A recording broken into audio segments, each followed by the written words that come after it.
समझदारी और लगन से सब मिलता है।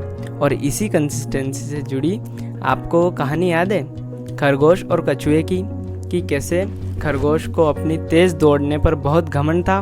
उसे लगता था कि अगर मैं कछुए के साथ रेस लगाऊंगा ना तो इसे पीछे ही रह जाना है। लेकिन हुआ क्या, बहुत देर जल्दी जल्दी भागने के चक्कर में खरगोश थक गया और कछुआ था आराम आराम से चलता रहा चलता रहा चलता रहा। और एंड में विनर कौन बना? कछुआ। बचपन से हमने ये कहानी सुनी है ना? पर पता नहीं क्यों बीच बीच में मन छोटा कर लेते हैं जब ऐसा लगता है कि कब तक चलते रहेंगे, कब तक भागते रहेंगे। मंजिल है कि आ ही नहीं रही। इसी से जुड़ी एक और कहानी सुनाऊं। एक बार एक राजा को अपने लिए एक बहुत ही काबिल सेनापति की ज़रूरत थी। उसने 4 लोगों का सिलेक्शन किया। उन्हें महल की बावड़ी से पानी लाकर एक ड्रम में भरने का काम दिया। चारों युवकों को पानी निकालने के लिए बांस की बेंत से बनी एक बाल्टी दी गई। जब बावड़ी से पानी खींचा जाता तब बाल्टी ऊपर आते तक उसमें सिर्फ 2 चुल्लू पानी रह जाता, मतलब थोड़ा सा पानी, और वो भी 2-4 कदम चलने पर रिस जाता था।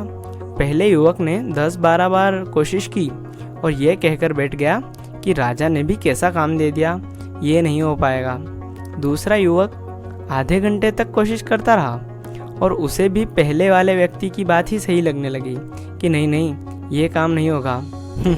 तीसरा और चौथा युवक लगातार कोशिश करते रहे। लगातार प्रैक्टिस से कुएं से लगभग 40-50 कदम तक चलने पर बाल्टी खाली हो जाती थी। सैकड़ों बार कोशिश करने के बाद तीसरे युवक ने भी हिम्मत छोड़ दी। पर इन सब में से चौथे युवक ने कोशिश नहीं छोड़ी। उसे विश्वास था कि राजा ने ये काम दिया है तो ये इम्पॉसिबल तो होगा नहीं, ये संभव हो सकता है। लगातार कोशिश करने से ही सफलता मिलती है। मतलब उसने सोच लिया था कि मैं इस काम को करके ही मानूंगा।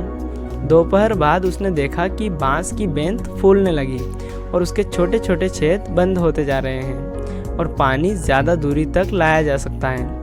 शाम होते तक बांस की बेंत फूल गई और पानी का रिसना बहुत कम हो गया।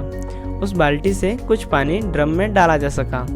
रात होते तक पानी का ड्रम भर गया। फिर क्या हुआ? जाहिर सी बात है, राजा ने अपना सेनापति चुना और चुनाव किया गया उसी चौथे व्यक्ति का।